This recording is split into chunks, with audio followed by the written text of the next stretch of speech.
In a moment that no one could have predicted, the mighty Sean Diddy Combs, once an untouchable mogul of music, slumped to the floor of a Manhattan courtroom. The cause: 50 Cent or Curtis Jackson stepping up to the witness stand with a decade of secrets in his pocket. One minute Diddy was quietly conferring with his legal team, the next his face turned pale, his breath short, and then collapse. Courtroom chaos followed, gasps from the audience, reporters scrambled for their phones. The judge banged his gavel trying to restore order, but the image of Diddy lying motionless on the floor would linger far longer than any legal ruling. What could possibly have been so powerful, so damning, that just the presence of a former rival with a folder of files could drop a giant? And that's exactly what 50 Cent brought: recordings, dates, names, receipts, physical and emotional.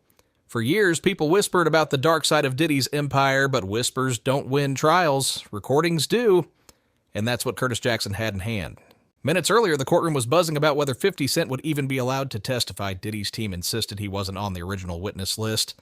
The prosecution calmly countered new evidence, new rules.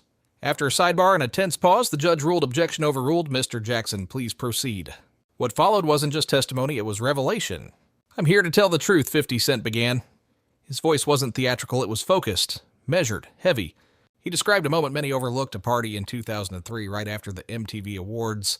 Security-tight phones, confiscated cameras hidden in plain sight. At the time, 50 was still fighting for a spot in the industry. But something about the event felt off. People seemed on edge, eyes down, conversations hushed. And then Diddy approached him with a line that in hindsight carried weight beyond ego: I decide who succeeds and who fails in this industry. 50 Cent told the court he didn't respond, but from that moment forward, he started recording. At first, for protection. Then as the years passed and patterns emerged, for evidence. Inside his jacket he carried a tiny recorder. Later, he upgraded. And over the years, he collected hundreds of hours of audio, some mundane, some deeply disturbing. I didn't know where it would go, he admitted, but I knew one day the truth would matter. As he spoke, Diddy's demeanor shifted. Once relaxed and composed, now he sat rigid, jaw clenched. When the prosecutor placed hard drives and a laptop on the table, Diddy reached for a water glass, but his hand trembled. That's when 50 Cent dropped the line that made the room go still. I have recordings from 2003 to now. The court gasped. Diddy's lawyer prepared to object, but was stopped not by the judge, but by Diddy himself. A subtle hand on the lawyer's arm, a silent message. Let it happen. The prosecution confirmed the files had been verified by 3 independent experts, authentic, untampered, and tied directly to alleged incidents spanning 2 decades. Diddy's fate wasn't sealed by the testimony, it was sealed by his own voice on tape. Then came the first recording, static, then clarity. No one leaves until I say so, no one refuses me. Do you understand? A woman's voice trembling, please, I just want to go home. 50 Cent from the stand confirmed that was from the party I just mentioned. She wasn't allowed to leave. The air in the courtroom turned cold. Even the judge paused, shifting in his seat. Reporters scribbled furiously. Jurors exchanged glances. Diddy sat, frozen hands clenched under the table. In just the first few minutes of 50 Cent's testimony, the court saw the opening act of a much larger show, one that had been secretly produced for 20 years. This wasn't gossip, this wasn't social media speculation, this was real, raw, recorded. And it had just begun. 50 Cent's voice was steady as he walked the courtroom deeper into the shadows of Diddy's world, one not often seen by the public, but whispered about in music circles for years. This was no ordinary party scene. These were curated, high-security events designed for control, not celebration. And inside those walls, something much darker lurked. I didn't know what I was stepping into, 50 said, describing his first experience at one of Diddy's Hamptons parties. At first, it felt like I had made it. I was invited to the top. But once inside, things shifted. Guests were greeted by bodyguards, not hosts. Phones were taken at the door, the excuse to protect the stars. But 50 noticed something most missed: tiny surveillance cameras hidden in decorative sculptures, flower arrangements, even drink trays. They weren't just protecting celebrities, they were monitoring them. He described how some guests, mostly up-and-coming artists, models, and creatives, looked uneasy, their body language stiff. They weren't mingling, they were waiting, watching, hoping not to be noticed by the wrong person. Then 50 recalled a chilling exchange with Diddy that night. He walked right up to me and said, "Everyone here knows who's in charge." He smiled, but it wasn't warm, it was a warning, like he was testing me. The courtroom leaned in as he continued. I smiled back, but that's the night I started recording everything. He began carrying a small recorder inside the lining of his jacket, later a digital device and a fake pen, and over time a wristwatch equipped with a micro mic. He wasn't a whistleblower yet, he was just protecting himself, or so he thought. But what he captured over time painted a disturbing picture of psychological manipulation and unchecked power. One recording from 2007 was played for the court, Diddy's voice rang out. I own everyone here, I made you and I can break you, don't test me. 50 identified background voices as members of his Bad Boy Records roster, young artists with big dreams and little protection. If anyone disagreed with Diddy creatively, he didn't just threaten their careers, 50 explained, he threatened their safety. I saw it, I lived it. The prosecution presented another clip from 2012, a conversation between Diddy and one of his handlers. Double the phones this time, NDAs for everyone, no exceptions. They come in, they follow orders. It was about an upcoming special party that 50 described as part social event, part audition, part trap. The courtroom remained silent, tension thickening with each audio file played, and for good reason. Each clip revealed a pattern control, surveillance, coercion, silence. Always silence. Diddy sat motionless, beads of sweat forming on his brow. His lawyer objected repeatedly, taken out of context and authentic atmosphere, inflammatory. But the judge, firm and calm, allowed the recordings to continue. Context didn't change content, and content in this case spoke volumes. Then came a 2016 recording just weeks before the incident involving Cassie. Diddy's voice. She's getting bold, thinking she can do things on her own. I need to remind her who's in charge. Another voice asked, what are you going to do? Diddy answered without hesitation, whatever it takes. I've got enough to keep her in line. She knows what happens to anyone who defies me. The courtroom froze. The jurors looked stunned. Some looked away. 50 Cent lowered his eyes. That was a private dinner, he said softly. Cassie wasn't there, but he was talking about her. I knew something was wrong. I recorded it, but I didn't know how to help. The prosecution asked, did you try to warn her? Yes, he said, voice heavy. Through mutual friends, but Diddy had her isolated. She couldn't move without him knowing. What had once been rumored, laughed off, or denied was now being heard directly from the mouth of the man who orchestrated it. And it wasn't just one event or one victim. It was systemic, sustained, carefully hidden. The courtroom wasn't just listening to evidence. It was hearing echoes of a culture, a climate of fear and silence that stretched across music studios, red carpets, and record deals. And still 50 Cent wasn't finished. The prosecution brought the court deeper into the underworld of fame, where the glitter of stardom masked the grinding gears of manipulation. And at the heart of it was a series of recordings that went beyond harassment. They hinted at a culture of entrapment. 50 Cent sat on the witness stand, eyes fixed ahead, unwavering as the next clip played. The year was 2009. The event, an exclusive industry gathering in New York.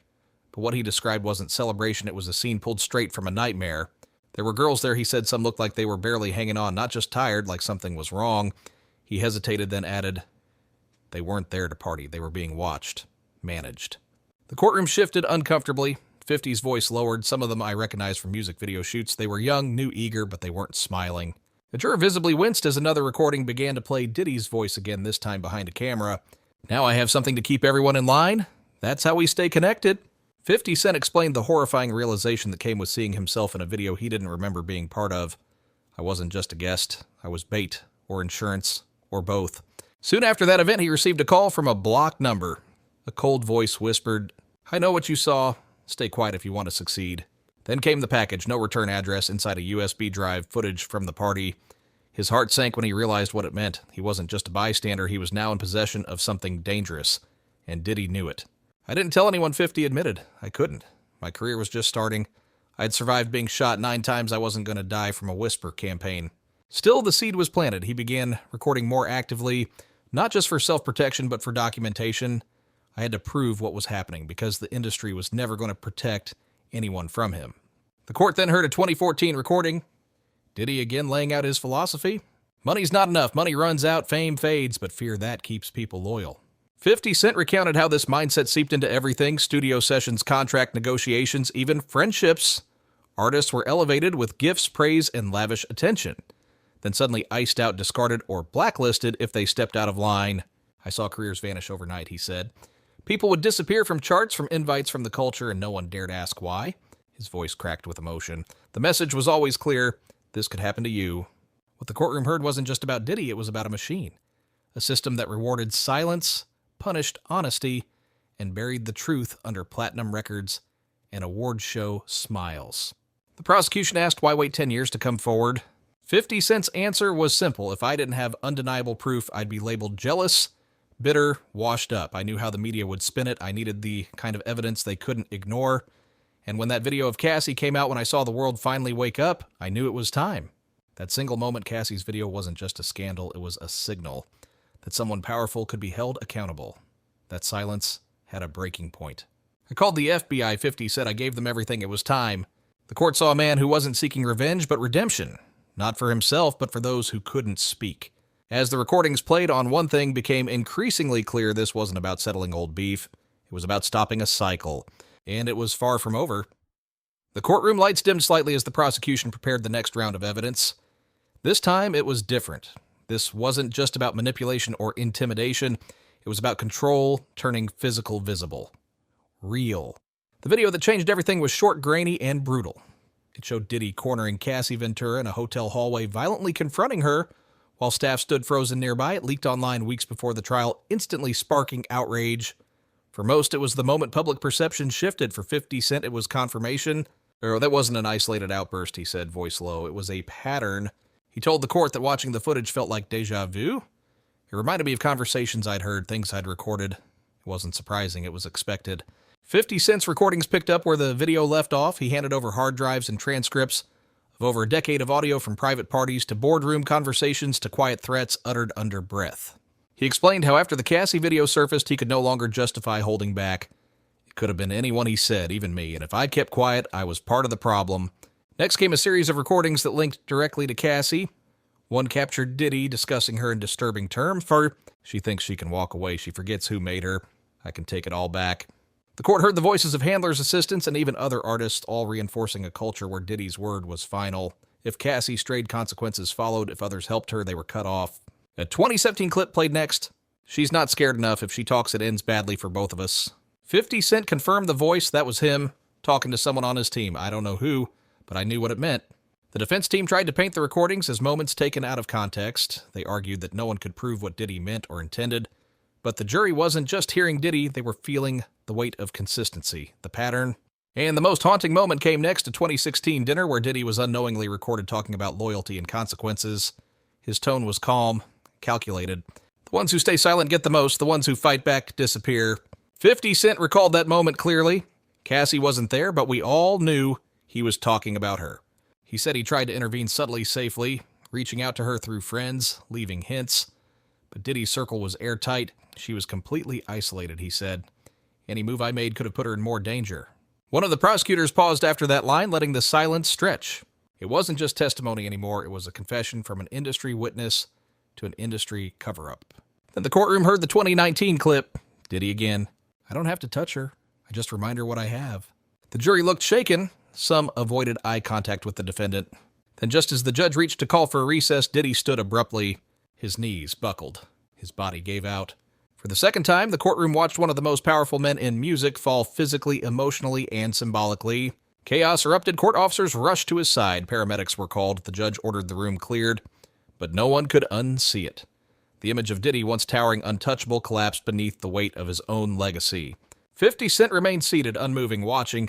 The next morning, court resumed. Diddy returned drained but present. The judge denied all motions to delay. And the story continued not with a new witness, but with the same man who had now spoken for thousands, Curtis Jackson. As 50 Cent returned to the witness stand, the room felt different. The atmosphere was tense, charged with the energy of something irreversible. No longer was this just about Diddy. It was about everyone who stayed silent, everyone who looked the other way, and everyone who finally chose to speak. His voice, steady 50, continued where he left off this time, recounting an event in 2009 that still haunted him. Diddy invited me to a private space at an after-party in New York, he said. He said he wanted to discuss a business project. I thought it was a big opportunity, but what 50 walked into wasn't business. There were girls there, he said, pausing. Young. Too young. Most of them looked scared, some disoriented. I don't even think all of them knew why they were there. He recalled how Diddy stood in the center of it all, laughing, directing, orchestrating like it was his kingdom. It wasn't a party, it was a machine, and everyone inside it was trapped. Later that week, 50 received a phone call from an unknown number. We know what you saw. Be smart, stay silent. He did at first. He wasn't ready to lose everything he had built. I had just started to win, he admitted. I wasn't ready to have it all taken away. But the fear never left him, and then came the package. Inside, a USB drive, footage of that night. And in one corner of the room, a glimpse of himself standing silently in the shadows, watching. Now I got something on everyone, Diddy's voice said from behind the camera. That's how we keep this circle tight. The horror sunk in. He hadn't been invited to observe. He had been filmed to be used, controlled.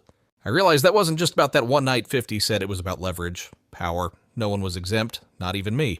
From that day forward, he recorded everything: phone calls, meetings, studio sessions, casual conversations. Not to expose, but to protect. because he knew that one day someone would need to see it, hear it, believe it. The prosecution then played a series of recordings from 2010 to 2020, each adding another piece to the puzzle. A 2013 clip captured Diddy saying, "Don't get it twisted, I've made people disappear." Another from 2015, "I give you the world, but I can take it away faster than you can blink." A 2020 call caught Diddy warning an executive, "You pull out, I pull up, and I won't come alone." The court heard it all: the control, the psychological warfare, the manipulation disguised as mentorship, the influence turned weapon. "I waited 10 years, 50 told the jury, because I needed it all to line up. If I came with one clip, it could be spun. If I came with rumors, I'd be discredited. But with this, 10 years of evidence, they can't twist it." He explained how Diddy had tried to silence him, blacklisting him, from radio pressuring collaborators to cut ties labeling him bitter or jealous. It was never about beef. 50 clarified this was about truth, and truth takes time to build when the system is against you. Then came the final question from the prosecution. "Mr. Jackson, based on everything you've seen, heard, and experienced, do you believe Sean Combs remains a danger to others?" 50 didn't blink. "Yes," he said firmly. "As long as he has influence, he has power. And as long as he has power, people will get hurt." The courtroom fell into a deep silence. Diddy looked drained. His lawyer scribbled notes furiously. The jury looked shaken. And then the final moment, 50 Cent reached into his pocket and pulled out a small worn mini cassette recorder. "This was the first one I used," he said, "back in 2003 when it all started. It reminds me that if you don't speak up, the cycle continues." He placed it on the table gently. "For the ones who couldn't say anything, I did." He stood, nodded to the judge, and left the stand. Outside the courthouse, a crowd had gathered. Some applauded, others stood silently. Reporters shouted questions, but 50 said nothing. He walked to his car, eyes forward, purposeful. Later, when asked if he felt relief, he replied simply, "There's no relief, only truth, and it needed to be told." Inside the courtroom, the system began to stir. The case would go on, but something fundamental had changed. What started as whispered rumors ended in open court with recordings echoing across the courtroom and the world. For years, silence was currency. But one man broke it with patience, purpose, and painful honesty. This isn't just a story about 50 Cent or Diddy. It's about every unchecked power hiding behind closed doors. It's about what we ignore until we can't anymore. Now you know. The question is, what will you do with the truth?